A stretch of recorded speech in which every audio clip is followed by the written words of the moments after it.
Hello students, this is part 2 of chemical kinetics. If you haven't seen part 1 of chemical kinetics, please go and watch part 1 of chemical kinetics, because this part 2 is started from question number 11. So let us see question number 11. T1/4 can be taken as time taken for the concentration of a reactant to drop to 3/4 of initial concentration. देखिए क्या बोल रहा है इसमें कि T1/4 है, ये number 11 का सोल्यूशन हम लोग कर रहे हैं, ठीक है। यहाँ पे दिया हुआ है T1/4 is the time taken for the concentration to reach 3/4 of the initial concentration. मतलब A से 3A/4 पहुंचने के लिए इसको T1/4 लग रहा है, and the given order is first order reaction. So the formula for this will be 2.303 by K log A by 3/4A, 3A/4, because this is the remaining concentration. हम लोग नीचे क्या लिखते हैं, नीचे जो लिखा जाता है वो रिमेनिंग होता है। रिमेनिंग कॉन्सेंट्रेशन कितना बच गया, T1/4 वो टाइम है जिस टाइम तक 3A/4 ही बचा हुआ होता है कॉन्सेंट्रेशन ऑफ रिएक्टेंट। इसीलिए इसको अगर सॉल्व किया जाएगा तो A कट जाएगा, ठीक है। That means 2.303 by K, this will be log 4/3, ठीक है। 2.303 by K, this can be written as log 4 minus log 3, ठीक है। अब log 4 क्या होता है, ये आप लोगों को CBSE वो बोर्ड वाले को क्या है, इंट्रांस में कैलकुलेटर वैसे भी अलाउड नहीं है, जिसके लिए आप लोग को ये याद ही रखना पड़ेगा। log 1 से लेकर log 10 तक एटलीस्ट आप लोग को मालूम होना चाहिए कि log 4 का क्या होता है। log 4 इज अप्रोक्सीमेटली 0.6021 माइनस, और log 3 क्या हो जाएगा, log 3 जो है 0.4 के आसपास होता है, 0.4771। और हम लोग इसको सब्ट्रैक्ट करेंगे तो क्या आ जाएगा 2.303, और इधर लगभग 0.13 के आसपास आने वाला है। ये करेंगे तो ये आएगा 0.29 by K, ठीक है। 0.29 by K is the B is the correct answer of question number 11, ठीक है। अब नंबर 12 क्या बोल रहा है क्वेश्चन, देखिए अच्छे से। The point of intersection of to curves represent, देखिए दो कर्व दिया गया है, ये जो है ये प्रोडक्ट के लिए, देखिए ये क्या चीज़ के लिए, प्रोडक्ट। हम लोग को मालूम है टाइम के साथ प्रोडक्ट का कंसंट्रेशन बढ़ रहा होता है, और रिएक्टेंट का क्या हम लोग देख रहे हैं इधर। रिएक्टेंट जो है, देखिए ये प्रोडक्ट का कंसंट्रेशन बढ़ रहा है और रिएक्टेंट का क्या हो रहा है, घट रहा है। That means this is the curve for reactant, ठीक है। रिएक्टेंट का कर्व घटता है और प्रोडक्ट का बढ़ता है। अब इन लोगों का जो इंटरसेक्शन पॉइंट है, ये जो है ये इंटरसेक्शन पॉइंट है, क्या है, इंटरसेक्शन पॉइंट क्या बताता है। देखिए ये पॉइंट पे क्या हो जाता है, रिएक्टेंट और प्रोडक्ट हाफ कंप्लीट हो चुका होता है, इसीलिए ये नहीं यहाँ से जाता है, ये इंटरसेक्ट होता है ये दोनों। यहाँ से अगर हम लोग ये एक स्ट्रेट लाइन परपेंडिकुलर खींचेंगे यहाँ से, तो ये जो पॉइंट हो जाएगा, ये क्या देगा आपको, T1/2 देने वाला है। T हाफ लाइफ देता है, T half. That means the answer will B C। इतना समझ लीजिए, दो कर्व अगर दिया गया उसका इंटरसेक्शन क्या बताता है, वो बताते हैं आपको half life time T1/2। Next question देखते हैं आप। For reaction 2A + B gives C + D, following are the results. अब रिजल्ट्स क्या है यहाँ पे, देखिए ये जो है ये सारा डाटा दिया हुआ है यहाँ पे कि मान लीजिए कोई एक A कॉन्सेंट्रेशन है 0 और B का कॉन्सेंट्रेशन से रेट इतना है, तो आप लोगों को अगर ऑर्डर निकालना है with respect to A and B, अगर आप चाहते हैं कि विथ रिस्पेक्ट टू A निकालने के लिए, ठीक है, विथ रिस्पेक्ट टू A निकालना चाहते हैं तो B को देखिए, B कहाँ पे कांस्टेंट है, देखिए B कांस्टेंट यहाँ है और यहाँ है, ठीक है। तो हम लोग अब क्या करेंगे, दोनों का जो फॉर्मूला है हम लोग क्या जानते हैं, नंबर 13 का जो सोल्यूशन है, ठीक है। सोल्यूशन में क्या करेंगे, जो हम लोग मालूम है R इज टू के, ए बी होता है, ये ए हो गया, ये बी हो गया। अगर हम लोग ए का विथ रिस्पेक्ट टू ए निकालना चाहते हैं, that means we are going to find the value of A, small a, that is the order of reaction with respect to A. तो कैसे निकाला जाए, बी तो कट होना जरूरी है, नहीं, anyhow B must be cut. इसीलिए नंबर 1 और नंबर 4 अगर लेंगे, देखिए नंबर 1 और नंबर 4 से अगर लिया जाएगा तो इसका रेट क्या निकलेगा, ये दोनों रेट है, तो 6 बाई, ऐसा करते 4/2 करते हैं, इजी रहेगा हम लोग को। अगर 4/2 करेंगे तो 24 into 10 to the power -3 by 6 into 10 to the power -3 हो जाएगा। और यहाँ से ये तो वैसे भी कटने वाला है। ए का कॉन्सेंट्रेशन देख लीजिए क्या है, 0.4, ठीक है, और बी का जो है बी 0.1 ही है। अब देखिए ये के 0.4 यहाँ पे है, ठीक है, और 0.1 है, ऊपर क्या है 0.1, और बी भी क्या है 0.1 ही है।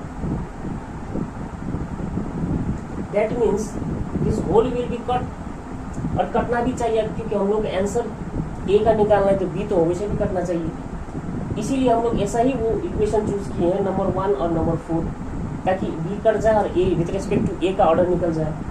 अब यहाँ से कट करेंगे तो क्या निकलेगा, 4 से जा रहा है, ये के कट गया, 4 इज इक्वल टू 0.1 से अगर हम लोग काटेंगे इसको तो 4 से ही जाएगा, नहीं 4 से जा रहा है, 4 टू द पावर ए आ रहा है, that means A is equal to 1। मतलब इसका जो ऑर्डर है विथ रेस्पेक्ट टू क्या, देख लीजिए, विथ रेस्पेक्ट टू ए, ये जो ऑर्डर है WRT विथ रेस्पेक्ट टू ए निकला है, ठीक है। अब वही अगर बी के लिए निकाला जाए, देखिए बी के लिए क्या निकालते हैं हम लोग, अब बी निकालना है तो ए क्या हो जाएगा, ए का दो कॉन्सेंट्रेशन ऐसा देखिए जो सेम हो, देखिए ये सेम है, ये दोनों क्या है सेम है, तो हम लोग सेकेंड और थर्ड ही लेंगे रिएक्शन। अब सेकेंड और थर्ड के लिए क्या करेंगे, देख लीजिए यहाँ से सेकेंड और थर्ड के लिए हम लोग डिवाइड करेंगे,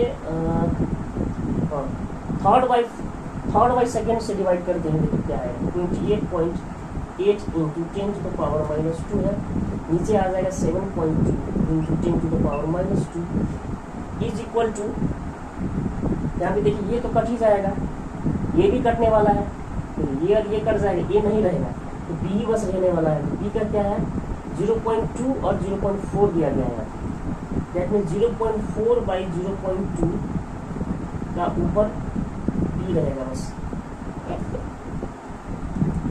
ठीक है। थोड़ा इसको इरेज कर लेते हैं यहाँ से,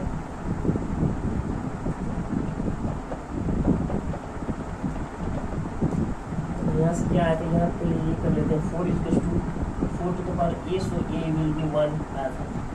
अब यहाँ पे हम लोग बी डाल रहे हैं, ये 2 से जाएगा, ठीक है, और ये जाएगा आपको 4 से, तो 2 square is to 2 to the power B आ रहा है, क्योंकि ये विथ रेस्पेक्ट टू ए निकाल, ये विथ रेस्पेक्ट टू बी आ रहा है, तो बी इज इक्वल टू 2 आ रहा है, मतलब जो ये जो ऑर्डर है विथ रेस्पेक्ट टू क्या है बी है, ठीक है। तो ओवरऑल जो इसका हम लोग आर निकालेंगे तो आर क्या हो जाए, आर इक्वल टू के, ए के रेस्पेक्ट में क्या निकला है हम लोग को 1, और बी के रेस्पेक्ट में क्या आया है स्क्वायर, तो इसका मतलब ए इज द करेक्ट आंसर, ठीक है, simply A will be the correct answer. ये इतना आप लोगों को मालूम करना है कि अगर बी के रेस्पेक्ट में निकाल रहे तो ए का 2 ऐसा कॉन्सेंट्रेशन खोजिए जो सिमिलर हो, ताकि वो कट सके, ठीक है, इसको नोट कर सकते हैं आप लोग।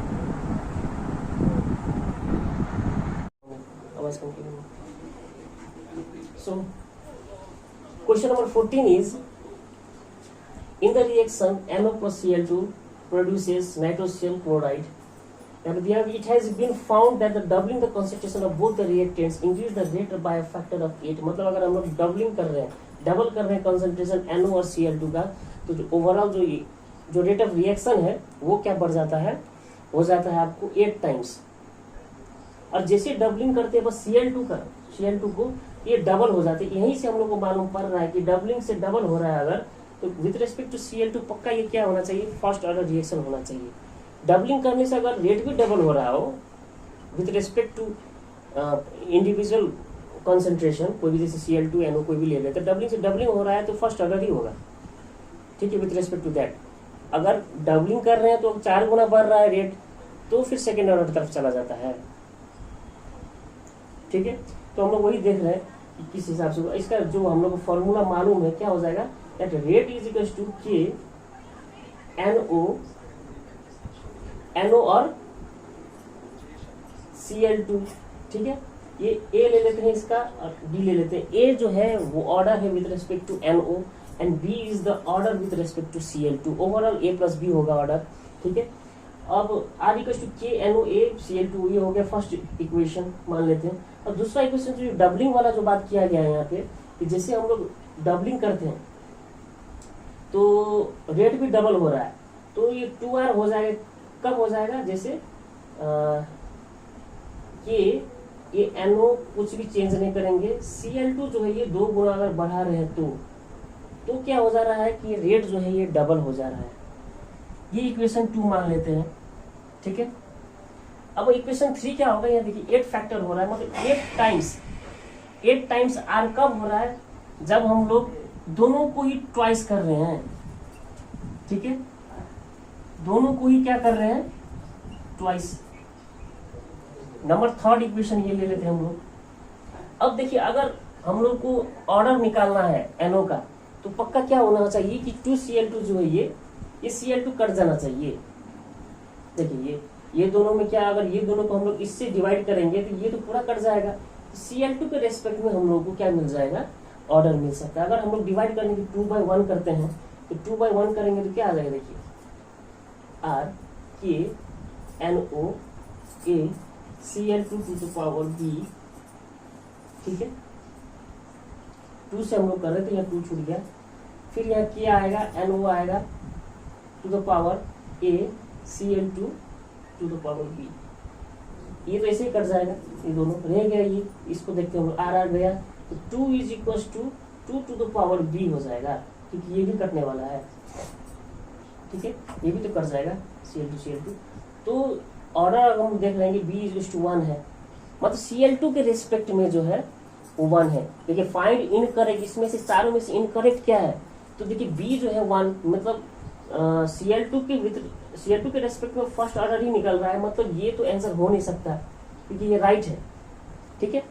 दूसरा अगर हम लोग निकालेंगे, हम लोग कैसे निकाल सकते हैं, अगर हम लोग को निकालना होगा इसका, ठीक है, NO की रेस्पेक्ट में तो Cl2 करना चाहिए, तो अगर हम 2/3 करेंगे, ठीक है, या 3/2 करेंगे, जैसे 8R/2R हो जाएगा, ये और ये इक्वेशन को डिवाइड कर रहे हैं हम लोग, तो K 2 to the power 2 NO to the power A हो गया, 2Cl2 to the power B हो जा रहा है।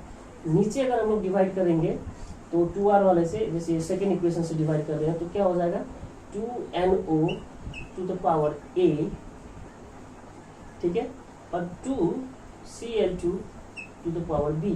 तो ये तो पूरा ही कट गया, यहाँ पे 4 से जा रहा है, ठीक है, तो 4 से जा रहा है तो 4 इज इक्वल टू K भी चला गया और NOA भी चला जाएगा, तो 2 टू द पावर A आ रहा है, that means A will be 2 second order, मतलब NO के रेस्पेक्ट में, देखिए NO के रेस्पेक्ट में आया 2 सेकेंड ऑर्डर, और A जो आया हम लोग का, ये B जो आया है वो Cl2 के रेस्पेक्ट में फर्स्ट ऑर्डर, तो ये भी आंसर नहीं, ये भी नहीं आंसर हो सकता है, तो 2+1 ओवरऑल 3 आ रहा है हम लोग का। अगर हम लोग A प्लस B करेंगे तो ओवरऑल 2+1 3 ऑर्डर आ रहा है, तो ओवरऑल ऑर्डर इज 3, तो ये भी नहीं हो सकता है। Correct incorrect answer is this, इसका जो इनकरेक्ट आंसर आएगा वो ओवरऑल ऑर्डर सेकेंड आ रहा है। क्वेश्चन में लिखा गया इनकरेक्ट, करेक्ट नहीं, करेक्ट तो तीनों ही है, फर्स्ट सेकेंड एंड फोर्थ, ठीक है।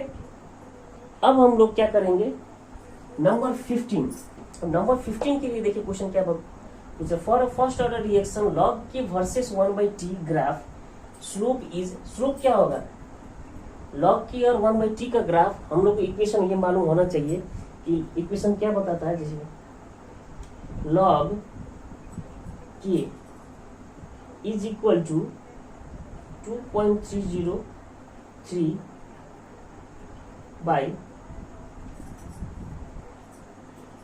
एक मिनट, ठीक है। देखिए लॉग की और 1/t का ग्राफ में हम लोग क्या देख सकते हैं,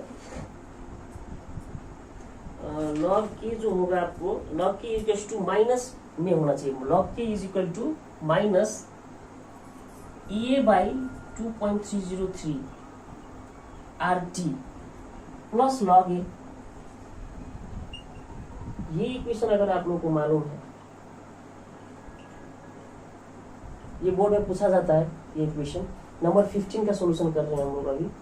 देखिए अगर हम लोग यही इक्वेशन को y is equal to mx plus C के साथ अगर हम लोग कंपेयर करेंगे, y is equal to mx plus C, ठीक है, और अब हम लोग ग्राफ बनाएंगे कुछ इस तरह से,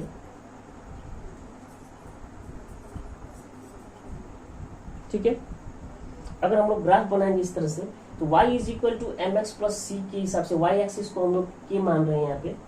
यहाँ पे क्या बताया गया, कौन कौन सा लॉग के को लेना है, तो लॉग के को y में हम लोग ले रहे हैं, ठीक है।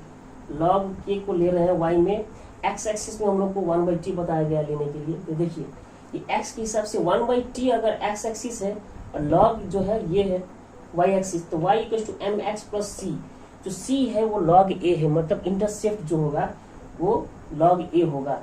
मतलब यहाँ से हम लोग मान लीजिए ये है लॉग a, लॉग a जो इंटरसेप्ट है, ठीक है।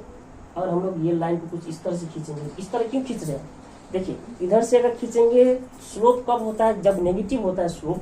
यहाँ पे देख सकते हैं स्लोप जो आ रहा है हम लोग का, एम क्या आ रहा है, देखिए माइनस EA बाई 2.303। अगर कंपेरिजन करेंगे दोनों को, दोनों इक्वेशन को कंपेयर करेंगे, क्योंकि ये स्ट्रेट लाइन है, y इक्वल टू क्या आ जाएगा, माइनस EA बाई 2.303 आ रहा है स्लोप, और नेगेटिव आ रहा है। इसी की वजह से हम लोग क्या किए हैं, ये इधर से खींचे हैं। पॉजिटिव के लिए किधर से खींचा जाता है, ये नेगेटिव के लिए खींचा जाता है, और पॉजिटिव के लिए इस तरफ से खींचा जाता है, ठीक है। क्यों खींचा जाता है, देखिए आप, अगर हम लोग यहाँ से एक हॉरिजॉन्टल खींचेंगे तो एंगल जो होगा थीटा होगा, और थीटा जो यहाँ पे आ रहा है वो theta is greater than 90 degree. अगर थीटा जो एंगल है वो अगर ग्रेटर देन 90 डिग्री आ रहा है तो नेगेटिव स्लोप ही बनने वाला है। अगर आपको ये स्लोप पॉजिटिव आ गया, ठीक है, ये देखिए स्लोप के साथ ये थीटा पॉजिटिव आ रही है, जो थीटा है वो that is less than 90 degree, then the m will be positive, m जो होगा वो पॉजिटिव ही आएगा स्लोप। मगर ये 15 नंबर का जो क्वेश्चन है इसमें m क्या निकला है, माइनस EA बाई 2.303 R, ठीक है, जो कि नेगेटिव है। अगर m negative that means the theta is greater than 90 degree, तो स्लोप कुछ इस तरह से बनेगा, और इसका जो इंटरसेप्ट होगा वो लॉग ए होगा, ठीक है। तो कुछ इस तरह से इसको सॉल्व करते हैं हम लोग, आप लोग नोट कर सकते हैं। Okay, let us see for the question number 16। For an endothermic reaction del H is enthalpy, हम लोग को मालूम है डेल एच जो होता है फॉरवर्ड रिएक्शन और जो रिवर्स रिएक्शन का जो एनर्जी होता है उसको घटाकर निकाला जाता है, ठीक है। तो minimum value for activation energy will be what. तो पहले हम लोग ग्राफ देख लेते हैं इसका, नंबर 16 का। अगर हम लोग ग्राफ बनेगा, इंडोथर्मिक पहले ही बोल चुका है, तो समझ लिया। अगर हम लोग यहाँ से ऐसे करके ग्राफ बना रहे तो प्रोडक्ट को जब भी रिएक्टेंट से कम पे रखिएगा, ठीक है। ये जो है ये प्रोडक्ट जो होगा रिएक्टेंट से थोड़ा ऊपर ही रहेगा, क्योंकि प्रोडक्ट का एनर्जी यहाँ से ज्यादा होना चाहिए। प्रोडक्ट माइनस रिएक्टेंट का एनर्जी जो करेंगे वो नेगेटिव नहीं आना चाहिए, जिसके वजह से प्रोडक्ट का एनर्जी जो हाई होना जरूरी है, ठीक है। और ये जो है ये एक्टिवेशन एनर्जी जो है, ये पॉइंट, ये एक्टिवेशन हो गया। अब देखिए यहाँ से यहाँ तक का जो डिस्टेंस है ये, इसको हम लोग डेल एच बोलते हैं, एंथैल्पी, ठीक है। और यहाँ से यहाँ तक जो है ये फॉरवर्ड रिएक्शन का, ये फॉरवर्ड रिएक्शन का एनर्जी हो गया। अगर इसके साथ देखेंगे तो ये फॉरवर्ड रिएक्शन के लिए है ये। और ये जो है यहाँ से हम लोग देखेंगे कि ये यहाँ से यहाँ तक जो एनर्जी है वो रिवर्स के लिए है। रिवर्स के लिए जो एक्टिवेशन एनर्जी है, दोनों को अगर हम लोग माइनस करते हैं तो आता है डेल एच। तो डेल एच ये पूछ क्या रहा है इसमें कि del H must be what, the minimum value of activation energy will be less than del H हो सकता है एक्टिवेशन एनर्जी, कभी नहीं हो सकता है। जीरो नहीं हो सकता है, मोर देन डेल एच होगा। देखिए डेल एच इतना छोटा है और एक्टिवेशन एनर्जी देखिए ये भी बड़ा है, ये भी बड़ा है, दोनों ही की केस में। तो that means the answer will be number C. ठीक है, देखिए जब कभी भी इंडोथर्मिक का ग्राफ बनाना हो तो प्रोडक्ट को थोड़ा ऊपर बनाइएगा रिएक्टेंट से। देखिए रिएक्टेंट यहाँ है, प्रोडक्ट यहाँ है, ये जो है ये रिएक्टेंट का है आर, ये जो है ये प्रोडक्ट का, क्योंकि यहाँ पे देखिए प्रोडक्ट एनर्जी ज्यादा होना जरूरी है रिएक्टेंट से, क्योंकि del H must be what positive in case of what endothermic reaction.